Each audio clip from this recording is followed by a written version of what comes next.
a lady brought a hawk into the room that had just been hit by a car, and the owner of the shop and his partner couldn't identify the bird. And I walked by the table and said, "Oh, that's a female broadwing hawk, immature." And he goes, "Well, how'd you know that?" And I said, "Well, I've just always been into birds of prey."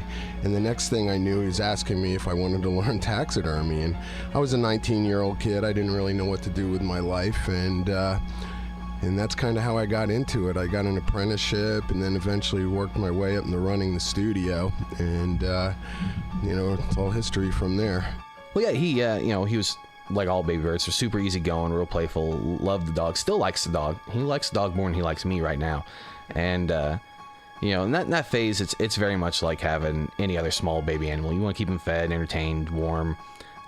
There's really not a lot that can go wrong there. You just bring them everywhere you can. I took mine to the pet store, hardware store, feed store. Anywhere where there's lots of people, I can bring them without getting in trouble and socialize them. And then as they start to hard pen, you start seeing them, little things that never would have bothered them before start bothering them. You have to just keep exposing them to it, no matter how much they complain about it. Hey everyone, welcome back to the Falconry Fund podcast. Thanks again for joining us this week. For more information about the Falconry Fund, please visit www.falconryfund.org, where you'll find more general information about the fund, fund activities, podcast information including disclaimers, contact info, as well as information on how to donate. And no, your ears were not deceiving you. You did hear two voices there during the intro. I decided to shake things up a little bit this week and go ahead and do a podcast with two separate guests this week, both of which I caught up with at the Kentucky Falconer Association picnic this past weekend, and decided to talk a little bit with Dave Tuttle about his taxidermy activities, and also with my friend Jared Smith about flying kestrels, raising goshawks, and other odds and ends. So I will go ahead and turn it over to Dave Tuttle and Jared Smith. Enjoy. All right, and 3, 2, 1. Hey everyone, it's John Munier again, just hanging out here at the Kentucky Falconers picnic, and went ahead and decided to meet up with my buddy Dave Tuttle, who was kind enough to do the taxidermy for my coyote head that I was able to catch with my male Harris hawk that I flew earlier this season. So how's it going, Dave? Very good, very good. A little hot today, but yeah, it's always smoldering. Freaking Midwest weather. Yeah, it is. But so what's going on? What's the latest with the taxidermy stuff? Well, we've been doing some interesting projects. I have my own business doing just birds, and then I work for another guy, and we do a lot of safari and big game stuff. And I just mounted a full-size African Nyala, which is one of my favorite antelope. And yeah, I was getting ready to ask, what is a African Nyala? it's an antelope in the kudu family, the spiral horn family of antelope, and they're really beautiful. All right, I will take your word for it. What's the most fun thing you've worked on so far with the taxidermy stuff? I like to do raptors. I just got a raven in to do for a nature center. I love doing unusual stuff, I do a lot of ducks and pheasants and, typical game birds, but I like to do nature center stuff too, the more protected stuff when I get a chance to. It just it deviates from the norm a little bit, and I like that. Very cool, very cool. So, obviously this is this is a falconry-based podcast and everything. We'll get into that here in just a bit, but start talking about the taxidermy. How in the world did you get into taxidermy? And for everyone listening, Dave is a very good taxidermist. If you ever need anything done, he does a great job. So go ahead. My mother always wanted me to be a tax attorney, but I got confused. I got confused on career day at school. Went to the wrong room. But anyway, in 1978, I was at a friend's taxidermy studio, and a lady brought a hawk into the room that had just been hit by a car, and the owner of the shop and his partner couldn't identify the bird. And I walked by the table and said, "Oh, that's a female broadwing hawk, immature." And he goes, "Well, how'd you know that?" And I said, "Well, I've just always been into birds of prey." And the next thing I knew, he was asking me if I wanted to learn taxidermy. And I was a 19-year-old kid. I didn't really know what to do with my life. And that's kind of how I got into it. I got an apprenticeship and then eventually worked my way up into running the studio. And, it's all history from there. So what does a typical taxidermy apprenticeship involve? Well, today it's a little different than when I started because you have the internet and sure. YouTube and things, so there's a lot of things you can learn online, but there's nothing like hands-on experience working with another experienced taxidermist. There's just so many little intricacies and tricks you have to learn, and problem solving. Taxidermy can be very problematic. Sometimes you'll get bad specimens in or things that aren't taken care of properly in the field, and you have to know how to fix them. So, just a lot of stuff like that. Gotcha. Okay. Well, what's the most challenging thing that you've had to work on before then? Boy, a lot of things are challenging. Well, let's talk about as far as restoration, as far as just repairing damage that was done in the field. What's been the most challenging thing that you've had to do? Well, I have a friend who works for the Museum of Natural History up in New York City, and I'm originally from northwestern New Jersey, so we used to go up there. But and he does all the restoration for the museum now, so I got to do some projects with him. And one time, a fun project was we did actually a Charles Darwin exhibit, which was a traveling exhibit for the museum. And that was pretty neat. We mounted all animals from the Galapagos. We did a full-size rhea, which is a South American ostrich, and all this kind of stuff. So it was pretty fun, That's crazy. So, so as far as raptors go, what have you done raptor-wise? Well, you need special permits to do raptors as a taxidermist. You can only do them for education, like nature centers or museums, etc. And I used to do a lot of birds for the Pennsylvania Game Commission. I've done golden eagles, peregrine falcons, goshawks, you name it, just, owls, great horned owls. And then I do work for some nature centers too, which I really enjoy that stuff. But my bread and butter is just dealing with the everyday, hunter who brings me ducks and pheasants and deer heads and things like that. But when I get a chance to do the other stuff, I really enjoy it. Okay. If I remember right, whenever I visited you at your house the other day, I remember walking in and seeing, that giant bear and, just a couple other random things like in your house. What was that story again that you were telling me about how you got that bear? Well, the bear was from a zoo up in northern New Jersey called the Space Farm Zoo. It's a private zoo. It's a really large one. They also have a little museum there of artifacts and things. And it had died at the zoo. And the owner of the zoo had just given me a bunch of animals to do. And he had a box, and he said, "Hey, Dave, can you tan this moose hide for me?" And I said, "Okay, no problem. It's a freebie." And when I got back to my shop, it turned out it was a Hokkaido brown bear, which is a brown bear that lives on the northernmost island of Japan. They still exist today, and the people that live there are actually called the Hokkaido people who live there, and they used to hunt these bears. And like the dog, the Akita dog, was actually bred to hunt these bears. And anyway, so he had just taken the head off it for some reason. I think the bear had rubbed itself on the cage or something, or had poor hair before it died, and he just had the head. So I did a pedestal mount of it. It's sort of a Napoleon type thing, and it sits in my living room now, and it gets a Christmas hat at Christmas time and all sorts of stuff. So anyway, I can only imagine.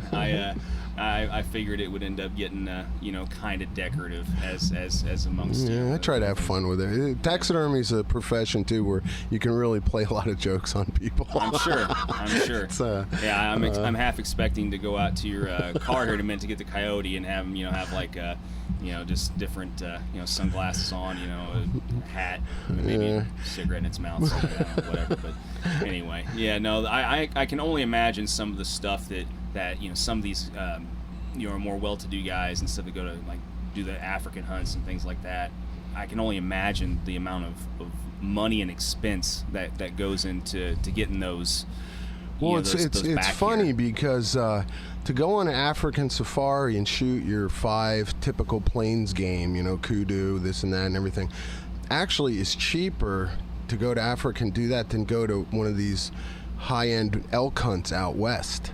The most expensive thing on the hunt is your plane ticket usually, and then you got to get your passports and your shots and things like that. But a lot of guys go to Africa. I mean, if you did pull a permit to shoot a leopard or something, those are some extremely expensive mounts. That's for the rich and famous there. Yeah, I'm sure. But or for a guy who wants to be divorced or something.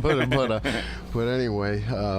No, the African stuff is interesting. I've never been there to South Africa. I've actually been to North Africa, but I've never been to South Africa. I'd like to go maybe someday. It's just so different and exotic. I'm sure. The other thing I'd like to do is like eventually, if I could ever get up the fortitude, so to speak, to do it, would be one of those. Like shark dives or something too. Like out there, it's sharks kind of really scare me. Because one time a guy brought me a set of shark jaws to boil and put on a plaque, and I cut myself on the teeth, and they have many rows of teeth, and I don't know. After that, I just want to stay out of the water around those things. So when I see people go in those cages, I think they're out of their minds. But do you ever do fish? Yeah, I do. I used to do a lot of fish, not so much anymore. They make graphite and fiberglass reproductions now of fish that are so good that and all you have to do is paint them, and they last a long time. A lot of times with fish, people bring them to you and they're smashed up on the boat, or they drag them down the bank of the river, and there's a lot of flies swarming around. Yeah, there's problems with the skin itself, and it makes it hard to. And plus, they're in the salmonid family, like trout and salmon. There's a lot of leakage of oil that you got to deal with, so things like that. But these reproductions are beautiful, and they actually allow you to return the larger breeding fish to the water. You take a picture of it, take the measurements, and then I can get a blank for it. So I kind of like that. Huh. Okay. So you were into falconry before you got into taxidermy, right? Or were I've been a falconer now probably for about 12 years. Okay. 12, 13 years, something like that. And I always had an interest in it.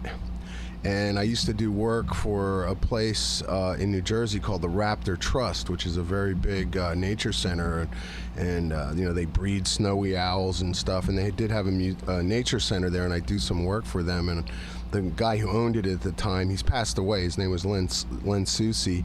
He would take me around to the cages, and he had peregrines there, and I just thought it was awesome, and something I wanted to do in the back of my mind, but when I moved up to upstate Pennsylvania, I just decided to do it. Okay. And met some falconers and had a blast. Gotcha. And up to this state, or up to currently, like what have you what all have you flown? I mean, a bunch of stuff. I've had of course you start out with the red tails. I've had a bunch of them, and then I've had kestrels, a whole bunch of them, which are a lot of fun. And I've had passage peregrine. I've had a goshawk, I've had a Harris hawk, and a Cooper's hawk. Okay. So pretty much those birds there.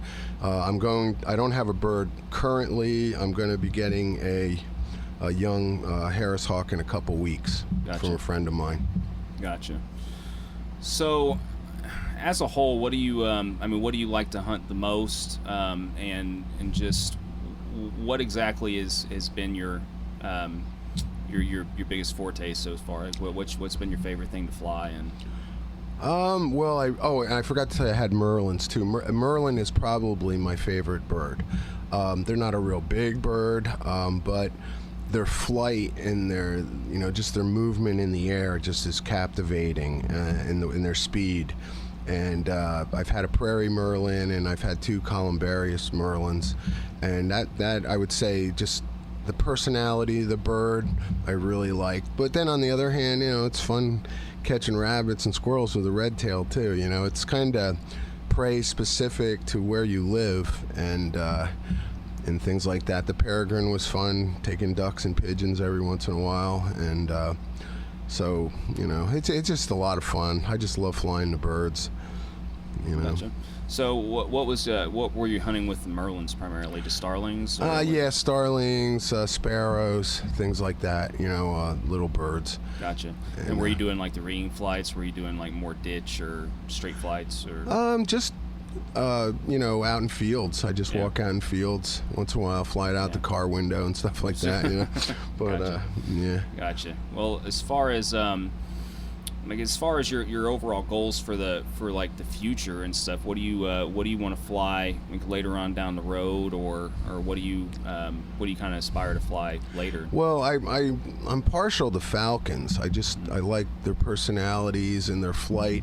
The problem with living in Kentucky is, in my area, is we have so many horse farms and fences. There's more fences in this state than anywhere I've ever seen in my life. Yeah. And I totally understand it, because these people have $1 million horses that they're breeding, and you know, they want to protect them, but it makes flying a falcon sometimes difficult because the birds want to wander. You know, like the peregrine in Greek means wanderer, so you know, so you know, you just have to watch it with them. But for now, you know, while I'm in Kentucky, I'll probably just stick with the Harrises and red tails, maybe Coopers, and then maybe later on, if I can trap a Merlin, I'd like to get one, you know, or if someone wants to hand one down, I'm all open to that.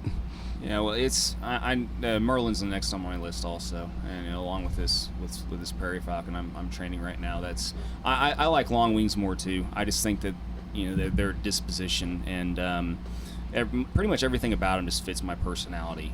You know, more with it. I mean, I think there's a lot of people that don't really pay attention to those kind of details. I know for me, it's really important that whatever I'm flying, you know, I can be socially compatible with, you know, and just try to I don't like the whole square peg round hole approach to flying birds. With me, it's just falcons and long wings in general, whether they be micros or the bigger birds, they're just more me. Yeah, I like them too, and I like the fact that their poop goes straight down too and doesn't shoot across the room. That's a big factor. Well, I know that some people have kind of learned, much to their chagrin, that sometimes the peregrines don't always comply with that. This is true. This is true. But I mean, I keep my birds outside usually. Yeah. But anyway, yeah, I like the falcons myself. Just the speed. You know, it's just trying to find game for them. You know, or here in Kentucky can sometimes be difficult. I always thought about trying to, in my retirement, maybe in a few years if I ever retire, trying to do some abatement with a falcon on some of the horse farms around here. You know, where guys want to get rid of the pigeons and things like that. Would be kind of fun. And I'm sure the people who have American Pharaoh down the road don't like pigeons desecrating their $1 million barns either, you know.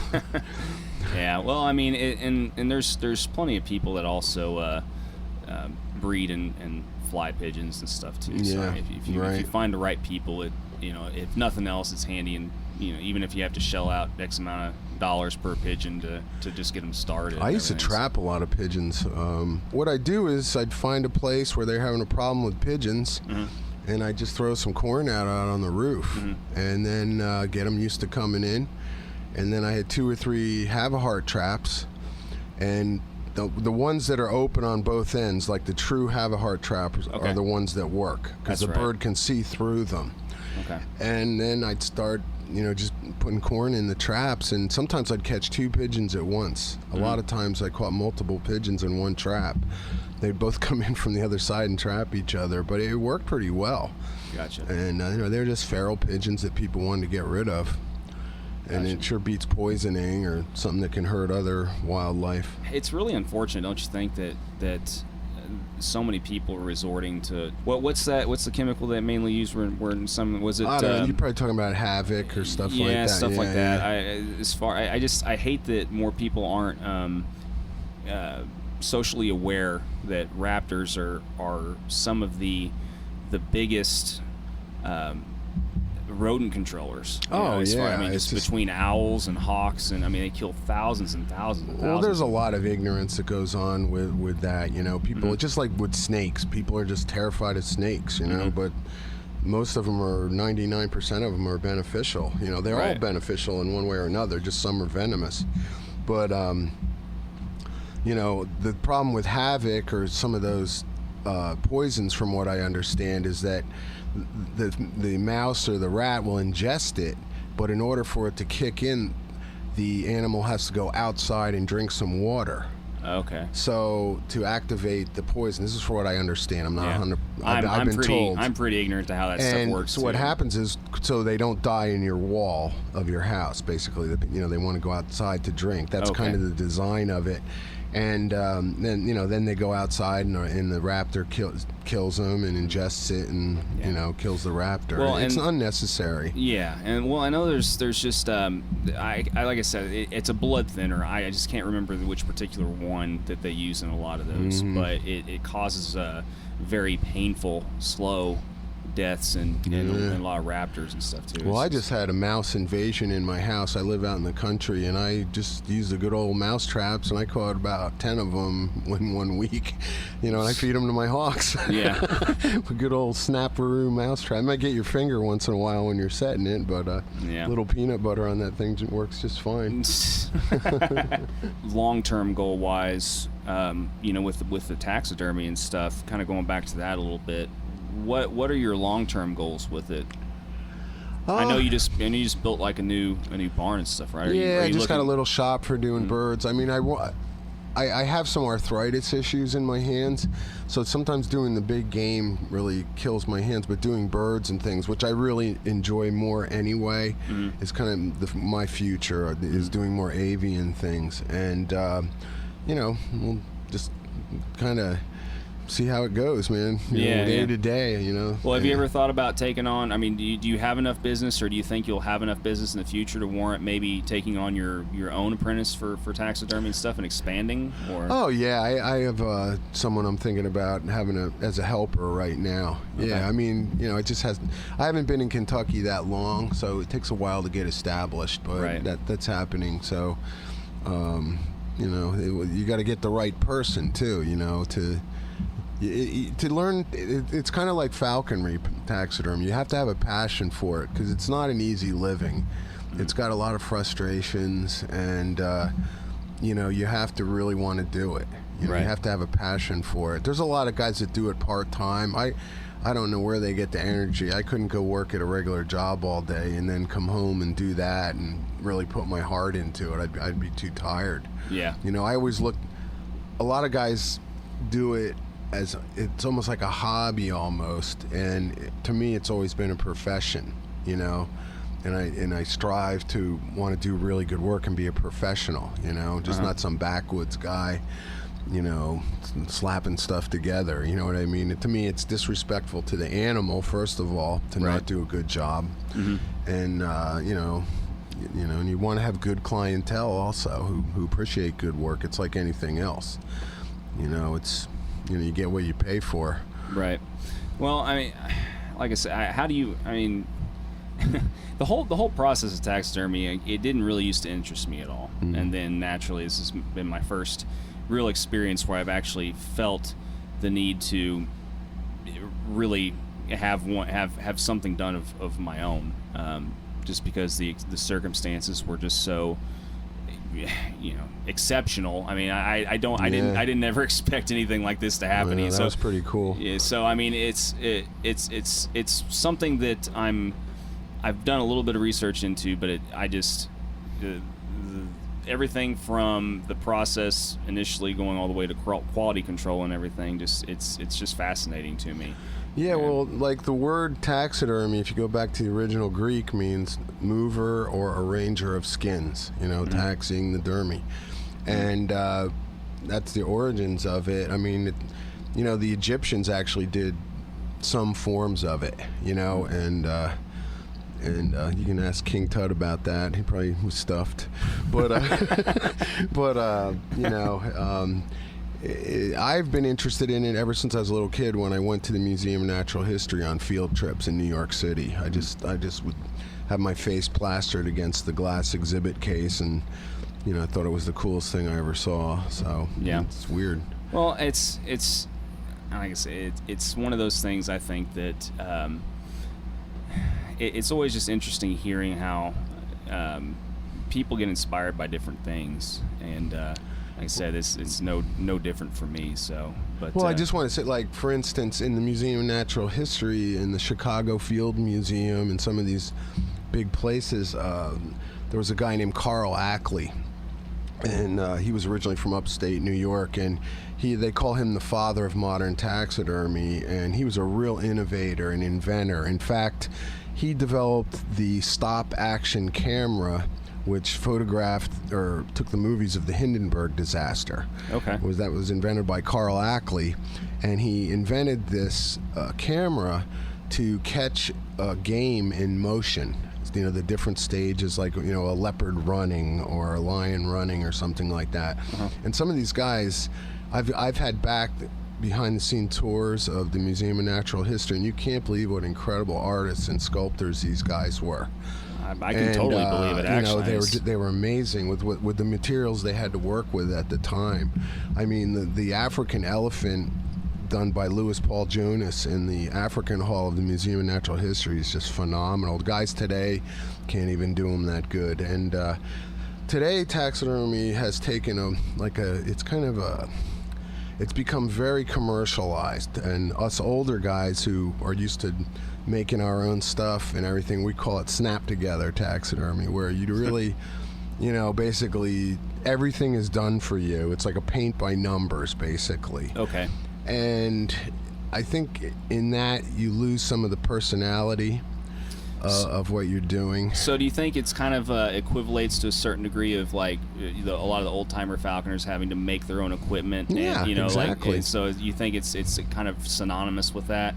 Well, yeah, I think that everyone should learn how to make their own stuff, and for the most part, at least, I made one hood, but I mean, it's kind of that's a whole nother thing in itself. I mean, most of your other stuff, everyone should know how to make, and it makes you more bonded to what your hobby is, or your whatever you want to call it, falconry, your passion or whatever, and it's the same with everything else. When you take an animal and you skin it out and you study the carcass and how the muscles work and everything, it rather than someone just giving you a form for it, you by getting the form, just a pre-made form, you're losing that whole learning experience of how anatomy works and things like that, and it shows up in the overall work.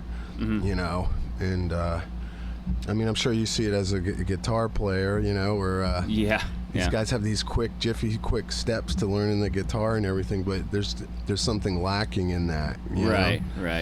Yeah, I mean that's a whole other that's a whole other conversation in and of itself. But everything in life is kind of like that, Sure. And devil's in the details with a lot of things. It is. If you want to be good. No, that's cool, man. Well, I do appreciate you bringing the coyote head by and stuff. I can't wait to go out here and look at it in a second. And my pleasure. We'll post a picture of it and stuff too. So real quick, why don't you plug your taxidermy business real quick? How can people find you if they want something done? Okay, I'm located in Willisburg, Kentucky, and I'm only 20 minutes or so from Taylorsville Lake. I'm right in the smack dab in the middle of the state. Willisburg is like geographically right in the middle of the state, and my telephone number is 859-533-6575. If anybody ever wants to get some birds done or something, or if there's any people from nature centers or anything listening, I would love to do your stuff. It's kind of my specialty. Cool. What about a website or Facebook or whatnot? I do have a Facebook. It's Dave Tuttle, River Run Taxidermy. Awesome. I want to do another full episode and everything with you at some point here and kind of go over everything else in a little bit more detail. But for now, go have fun at your gig tonight. And thanks again for the coyote. And you're welcome. It's been awesome. So. Yeah, this is really cool. Thanks a lot. All right, man. Thanks for coming on. Appreciate it. All right, see you later. Yep. Talk soon. Hey everyone, hope you've been enjoying listening to another episode of the Falconry Fund podcast. Just as a reminder, the Falconry Fund is an organization that's dedicated to preserving and protecting the art of falconry in North America and abroad, and any contribution that you make to the Falconry Fund will further preserve and continue the tradition and legacy of the sport for those individuals, both past, present, and future, that have dedicated themselves to its lifestyle and practice, as well as bring you future content. The other cool thing about the Falconry Fund is it's a non-profit corporation under the IRS, so any contribution that you make is also deductible towards your taxes. So, if you have any other questions regarding the deductibility of your contribution or the tax-exempt purpose of the Falconry Fund, please contact its president, Alan K. Ayers, CPA, at 410-310-2733. Thank you.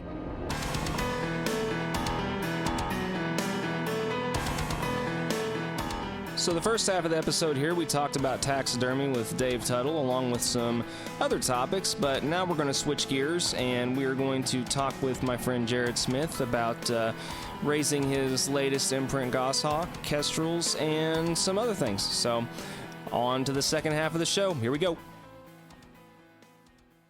Well, now I got Jared Smith with me here. He was also at the Kentucky picnic with me, and yeah, did you bring a bird with you this time? Yeah, I brought my new North American imprint goss with me. He's right about 3 months old, and he's handling it pretty well. It's cool. Pretty warm, but yeah. He seems to so that one that was in the corner was yours, right? Yes. The one that was okay. Yep.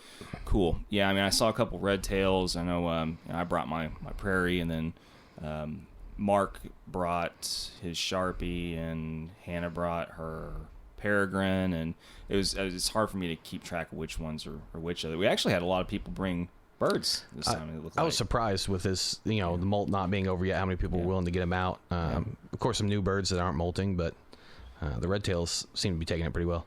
Why does this Kentucky crew, not that there's anything wrong with this necessarily, but why does this Kentucky crew, I've never seen so many dogs at a smaller meet in my entire life.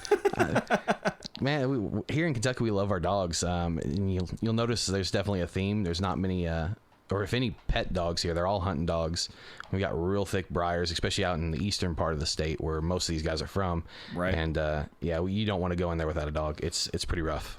Yeah. Well, it was just that was like the first thing I noticed when it pulled up, and I was just like, well, I guess maybe I'll set my bird here. And like, oh no, dog's already gone to the bathroom right there in that spot, So. Yep. I had that too, and my bird will play with it if he gets near it. So I had to be real careful about that. He's got that baby playfulness, and he sees a new object, and he's got to squeeze it, and we wanted to avoid that. So baby playfulness. So basically, we've already talked in a couple different episodes, as you know, because you listen to the podcast pretty regularly also. But we've had a couple people talk about the imprint process and things like that. But how's yours been? How's yours been with yours is a male, correct? It is. Male full North American that was pulled from where? Minnesota. Okay. And yeah, he's doing real well. Granted, we're still just ending the easy part. Mm-hmm. When they're little cute downy chicks and they act like puppies and they want to crawl on your lap and play with you all day, it's real easy, and it's super easy to get lulled into this sense of complacency that there's nothing wrong with it. There's no aggression. It's going to be a good bird. And then, he's just hard penned. So there's that little bit of that teenage angst coming out in him where he's more easily offended, and you got to start being careful. So it's kind of like my 11-year-old. Yes, very much. He's trying to figure out where his place is, and we've started weight reduction, and he's not too happy about that. He's used to having a whole quail sitting there for him to eat at any time, and now there's not any, and he's not too happy about it. It really is funny in a way how in a weird kind of way you can almost make the human child to hawk child analogy in a strange way. I mean, obviously you don't have kids or anything yet, so. But I think back, and I can barely remember my son's early childhood years at this point. It all becomes kind of like a blur, and I do remember times where he, obviously there's very little the extra things that you have to really do as far. I mean, just as long as you play with them and feed them and make sure they stay alive. That's about all that your expectation is at a certain point. Oh yeah, with a small child, and then my son has already started the adolescent phase pretty early, as we've talked about before, and now he's really reclusive, doesn't want to have much to do with you, and if you take away his Fortnite, then he wants to tear your face off like a goshawk. So that's a pretty good analogy. Yeah. His quail was his Fortnite. It was his video games, and he doesn't get unrestricted access to it anymore. And sometimes he refuses to do what you want him to do. Every so often, just to mess with my kid, I'll put the parental controls back on the Switch, and just to mess with him. I don't even really have any settings really full on. I don't really have his playtime restricted or anything right now even. But every so often, I'll put that little orange bar. I'll put it on with the app and everything, and he'll see it, and then there's something instinctive that he just wants to try and break the rules and bypass that. So I'll get notifications on my phone saying, yeah, your PIN was entered incorrectly, and that'll pop up like 12 flipping times, and I'm just like, dude, just what are you doing? I'm not even restricting anything right now. So, and then naturally I have to listen to that whole anger, and so basically it's just it's the equivalent of like taking a goshawk's weight too low and then showing him food, then taking it away instantly, and then next thing you know, you got some talons in your face, and or just the screaming. So much screaming sometimes. That too, and sometimes crying. Not even so much from the child or the hawk, but you. Yep. Just because what have I done? What have I done? Why am why have I done this to myself again 2 summers in a row? I swore I wasn't gonna raise another baby 2 years in a row. I just got my living room clean and the fluff gone, and now it's everywhere again. Oh yeah. So anyway, not to digress with strange analogies and just goofiness, but. So continue on. You're past the kind of hard part. Take us a little bit through the easy part, like the rest of it. The downy, small chick wants to play with you, and then. Well, with like where I am now and. Where you were at. So I mean, I remember seeing pictures on your feed, and it's like sitting the bird. Little puffball sitting on the couch with you, hanging out with you and the dog, and just not really caring about much anything except walking around and shooting slices everywhere and just eating food and stuff. Lots of poo. So take us from there and continue on. Well, yeah, he was like all baby birds. They're super easy going, real playful. Loved the dog. Still likes the dog. He likes the dog more than he likes me right now, and. In that phase, it's very much like having any other small baby animal. You want to keep them fed, entertained, warm. There's really not a lot that can go wrong there. You just bring them everywhere you can. I took mine to the pet store, hardware store, feed store. Anywhere where there's lots of people, I can bring them without getting in trouble and socialize them. And then as they start to hard pen, you start seeing them, little things that never would have bothered them before start bothering them. And you have to just keep exposing them to it. No matter how much they complain about it, and boy can they complain. I know earlier today I went to go put mine back on the perch after we did a group picture, and he wanted to go to his perch before I was ready for him to. I hadn't clipped him in yet, so I held him back, and he gave me an earful for it. And that's just kind of the phase we're in. He's hard pinned, his blood pressure's up, and he's much more hyperactive and quick to anger. yes, very quick. And so I got to kind of tiptoe to keep from upsetting him more than I need to. But he's coming along. His little response is getting back to where it was before he hard pinned, and hopefully we'll be chasing rabbits here before too long. How's the molt been going and stuff with your cross that you were hunting last season? Have it been going well? He's going real well. He's been free lofted pretty well since about 2 weeks after we stopped hunting. Not having any problems with that. He's still real friendly. Comes up to the window, talk to you, and flip his head upside down and act all cute. Now, when you go in there, it's a whole nother story. He starts freaking out and acting like a wild bird. He doesn't want you invading his space, but molt's going good. Feathers are growing in great. He's probably about a month and a half, 2 months away from being done. Fingers crossed I get a full molt and doesn't have little brown spots left in him, but yeah, we'll see how that goes. Now, I know I remember being told before and reading, obviously, too, that goshawks in particular, if you feed them and just basically present food to them all the time, basically in their mew or wherever they stay all the time, they can become pretty aggressive and territorial in that regard. I mean, he doesn't try and get a really aggressive, though, does he?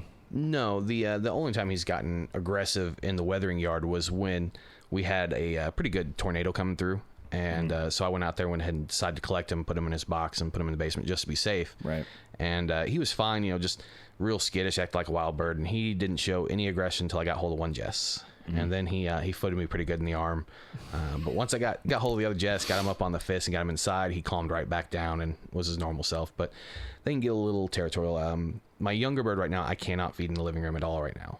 If I give him any food in his tethered spot, he'll real quickly start getting territorial of that area, even with me. And then when you take him away, it's gone. So all of his feeding's got to be outside on the lure. Gotcha. And do you feed in different spots each time? I'm trying to, yeah. As time allows, I'll take him to different fields, random places, and he just needs the experience in riding his giant hood as well, which today has been great for that with a 3.5-hour drive. You still got the kestrel also, right? Yes, yeah. I've got the 2 Goshawks and the kestrel. The 2 Goshawks and the kestrel. And the kestrel's doing well with. What did you decide to do? Did you decide to go with that like kind of that PVC type design or whatever with the mew that you were making for her? Hers, it's I've still got it in a large wood one. Okay. It's all pressure treated, and then on the inside I have coroplast sheets that I can just pull out and hose off. Spray off, yeah. And she's doing well. She's molting now. She's upset that their starlings are gone that she worked so hard for, but the goshawk ate all those. He ate those in a hurry. I bet. And yeah, so for everyone listening to, Jared is the other local guy along with me that kind of semi-consistently flies kestrels also, and he hit the 300 mark with his between, what was it, 2 or 3 months? Yeah, it was right about 2.5 months. 2.5 months. And I said we were kind of we didn't really have like that friendly competitiveness going on, but we were constantly like we can't let the other one up us. No. Yeah, we're gonna sit here and try and be politically correct and say that we weren't competing, but there was always that time where it'd be like, hey man, so I got 10 with mine today and stuff, and then ironically enough, in the afternoon, you'd come back and I get a text and be like, yeah, I got 11. Yep. And I just be like, okay. Yeah, and then the next day he'd say he got 12. Oh, by the way, I got 15 this time. And then I don't know. I wonder how many days the both of us spent out there spending a good hour trying to get that last starling in. Last 5. Yeah. Just to be one up ahead of the other one. Yeah. Well, it was a lot. It was a lot of fun though. It was really nice having someone else flying a bird that close. Yeah. I mean, and it's been cool also, like having someone else that has pretty similar approach to flying them as well, because I mean neither one of us fly ours with telemetry, which obviously you heard like my discussion with Matt and stuff about that. I mean if you've got a bird that'll tolerate wearing it and stuff, go for it. I mean, but I unfortunately just have had 2 birds that absolutely hated it, and there's also the theory of, I mean, well, there's your theory also, which go ahead and take the rest of this thought. Mine is it's pretty controversial, but it's this is this bird's 2.5 season, because I flew her for a half season, full season, and then this season again. Well, go ahead and real quick, not to interject, but go ahead and just give them a quick background on your bird and how you got it. So my bird came from a rehabber up in Indianapolis. She'd been caught by a cat when she was a brancher and had her entire tail just utterly mangled and chewed off. There was just stumps that were all frayed and split, and I had to put glue on them, keep them from splitting all the way up into the what's it called? The tube. All the way up, so that try to prevent ingrown feathers from replacing them. So they weren't impable at all. Maybe 3 or 4 of them could have been, but they would have quickly been broken with no support.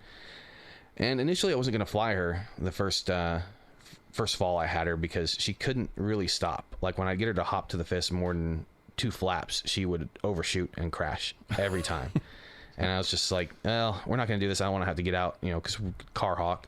I don't want to get out of my car, go find a nice soft spot to call her back to her lure where she can crash safely.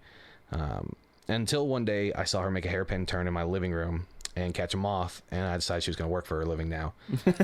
And so I got her up and going, and flew her for about a month, and we did 33. And then the Passage Cooper Hawks are really common in our area. They start coming in and start being a problem. Oh, yeah. So I put her away with the intent of putting her under lights and getting her to grow a tail so she'd be ready for spring.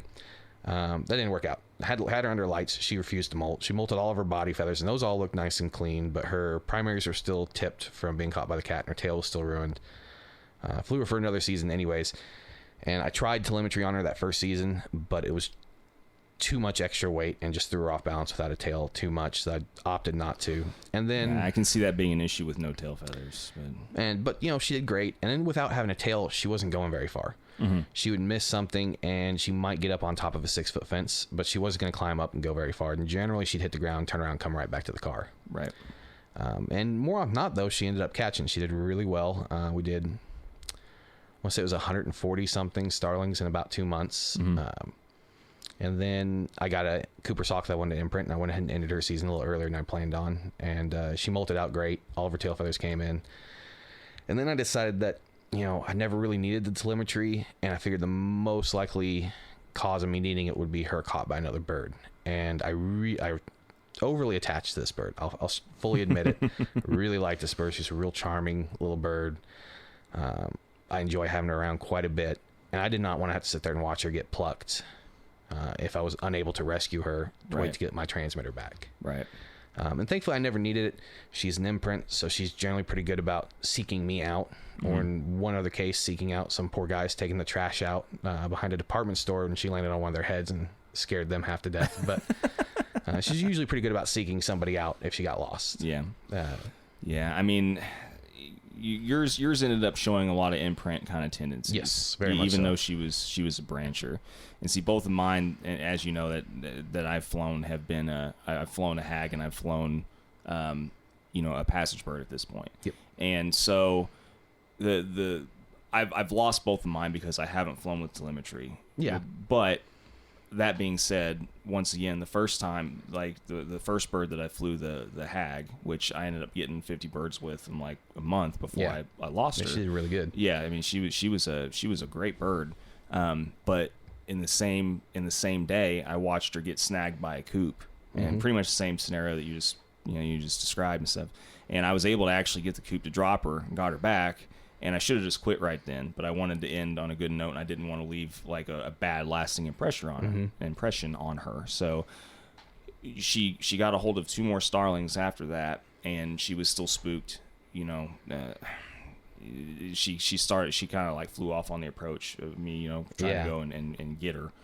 And so I was like, all right, heck with it, one more time, one more try. Just one more. Just one more. Yeah. That's the motto for the Falconers in this area. Yeah.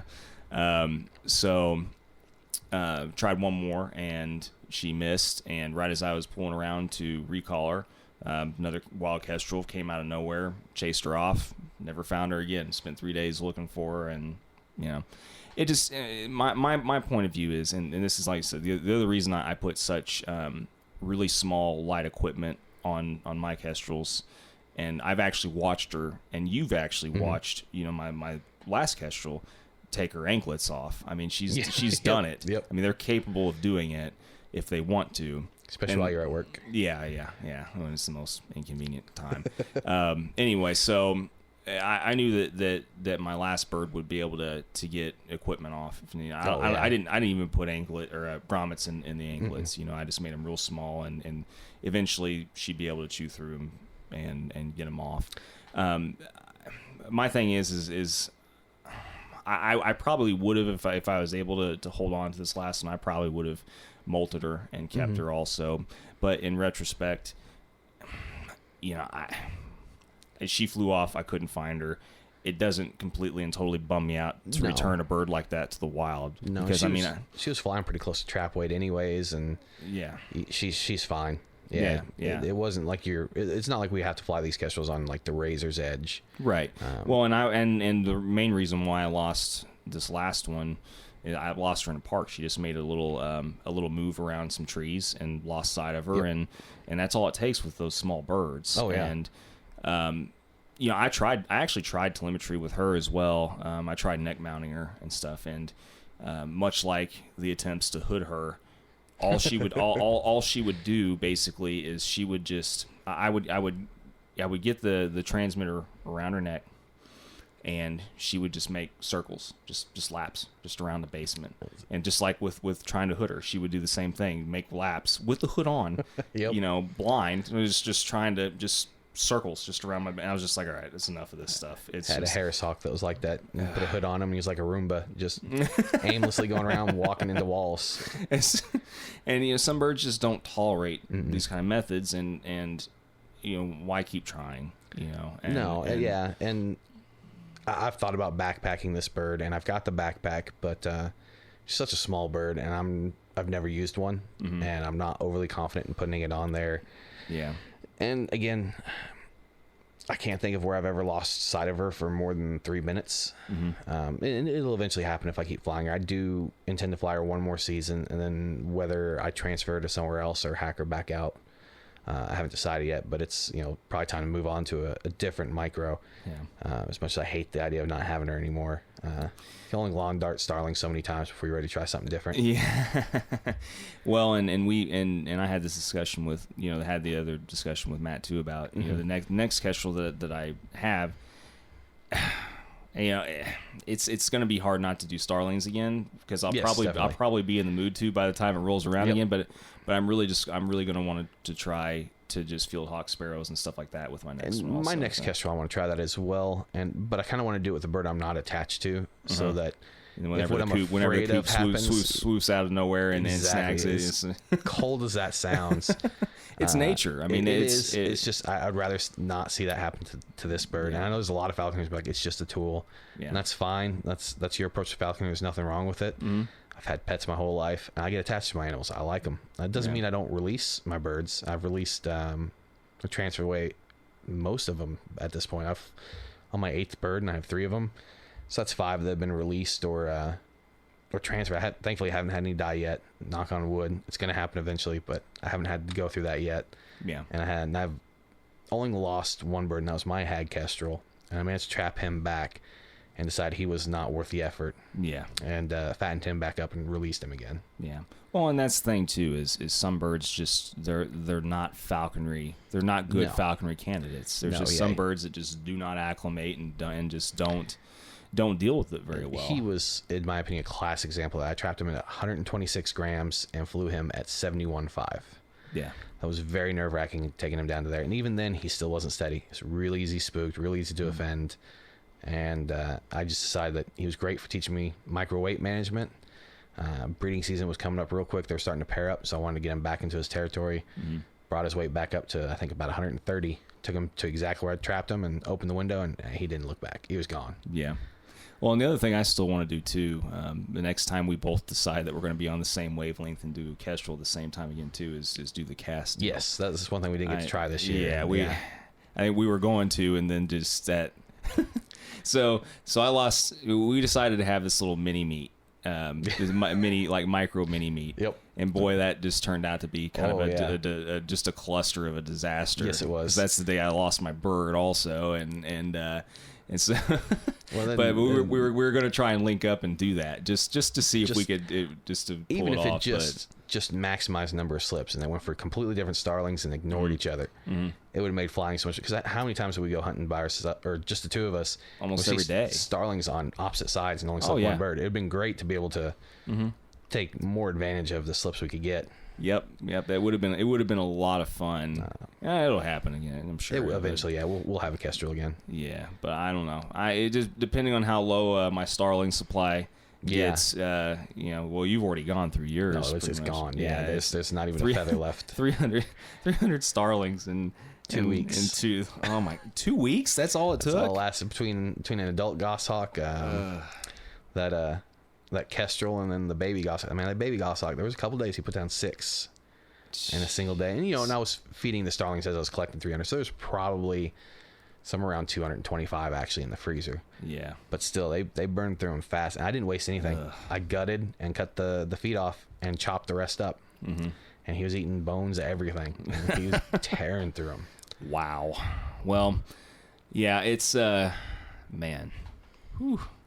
Yeah, just remember that anybody who's wanting to imprint a Goshawk, make sure your freezer is full. Yeah, very full. Yeah, don't go into it like some people do with Sharpies and stuff like that, and and just have like, you know, a handful of starlings or a couple quail and and a bunch of Dales and the definitely something a little richer. It's definitely the exhibitors, man, they thrive off of that rich red meat. There's just something about it. Yeah, I mean, both the Goss and the Coop I imprinted last year did awesome on those starlings. Mm-hmm. That starling meat is second to none in my opinion. Yeah. I really wish someone farmed them so that I didn't have to spend so much time and energy acquiring them. You know what's funny is there's I know there for a fact there's been a couple people that have tried and they can't get them to breed in captivity. I hear that about starling. Even you know, not to digress too much, but mynah birds, which are popular pets in the 80s, they're a starling. They're extremely difficult to breed in captivity. So when they cut off importation, now they're $1,500 birds when they used to be parakeet prices. Right. Something about them, starlings can survive anywhere in the world except in a cage. Yeah. They refuse to do it. It's like they instantly know, and it stresses them too much. I guess, yeah. But they're cool little pets, though. If you ever find a baby starling and it's legal in your state, they're fun little birds. Good talkers. Well, yeah. So I mean, so basically, you finished your thought about the whole telemetry thing. Mm-hmm. Anything else that you're going to be? So what's the plan? And mainly is cottontails and ducks and stuff with this new bird, right? Primarily, yeah. And I have got a trip planned to go out west. I'm gonna try them on quail. Yeah. We've got some quail here, but not in the numbers needed to make a quail hawk. Right. And not that they're my primary source, but I'd like to get more feather in this year than I did last year. Last year it was just a couple of ducks and a few attempts on crows. Yeah. And that was about it. Well, and he's actually a pretty big male. He's decent size. He's got good feet. Right now he's at 25 ounces. I bet he's going to fly right about 24 ounces. Yeah. But how, like Mark was talking in his podcast, preconceived notions. Gotta let that bird's behavior dictate it, not what I think he should fly at. Well, and Lord knows we've seen enough. We've seen quite a few falconers that have flown birds that could have been borderline large males or small females and whatever. So. It's hard to tell sometimes without officially getting them sexed. I may do that at some point, but I'm not a breeder, so it's not overly important to me. Right. Well, as long as the thing can catch game, who cares? Yeah, and whatever. Big males is just more impressive to say than it's a really small female. Yeah. So I'll go with male. So what's the website again for the Kentucky Falconers Association? It's KentuckyFalconry.com. Okay. And you should be able to find all of our events on there. We'll have one early season, and I believe we'll have that somewhere in central eastern Kentucky. And then the next one will be more western Kentucky for those who are further out and don't want to drive quite as far. Okay. And it's on Facebook also, correct? Yes. Yeah. And Facebook's generally updated first. Okay. What about Instagram? Does it have an Instagram page? We don't have an Instagram page yet. Something we're looking into, but not quite there yet. Gotcha. It's awesome to always hang out and talk and everything. I'm glad we could hook up today, and it's a lot of fun. Yeah. So, we'll do another episode again probably in the future whenever we both just maybe rehash our seasons and everything. So yeah, hopefully it's good ones for everybody. All right, man. Thanks. Thank you. Yep. As always, thank you again so much to the Falconry Fund for making the podcast possible. If you have any donations that you want to make, just please go to falconryfund.org. Any donations are always greatly appreciated because they go a long way towards future endeavors and for making future content for you all. Please subscribe, if you haven't already, to our social media outlets, Facebook, Instagram, etc. And if you ever need to contact us or have any questions, comments, recommendations for guests, just reach us at www.falconryfund.org/contact, or you can always reach us by email at falconryfund@gmail.com and just mention podcast in the subject line. Once again, I am John Munier. Thank you so much for tuning in again this week, and everyone be safe until next time. Take care. Thank you so much.